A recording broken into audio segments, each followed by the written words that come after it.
Now it's a 20 kill. Oh,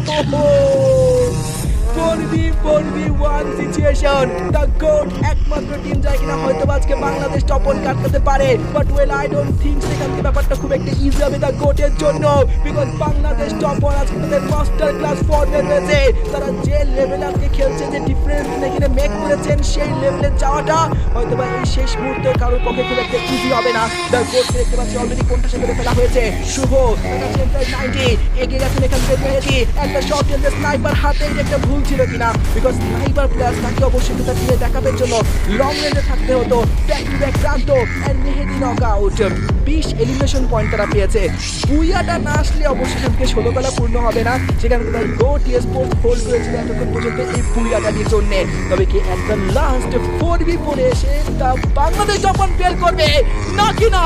O my god, শুভ থেকে 20 damage black revive করে ফেলবেন। সামনে এখান থেকে 80 বার পোস্টটা কিন্তু কনফার্ম করবেন। Dozen elimination point goes to the top 1 শুভ। যেখান থেকে মনে করছিলাম হয়তো বাংলাদেশ টপ 1 বুইয়া মিস করবে, সেখান থেকে তার গোটের 4টা থেকে একটা প্লেয়ারে পরিণত করে ফেলা হয়েছে already. The GOAT is eliminated for now. 1v2 situation. Bangladesh top 1 এর কাছে 24 এলিমিনেশন চলে এসেছে। লস ওয়ান বাকিটাকে পকেটে নেওয়ার মাধ্যমে আজকে কালাহারি প্লাস আলপাইনে ব্যাক টু ব্যাক 2 ম্যাচে আনডিফিটেড থাকতে চলেছে বাংলাদেশ টপ 1।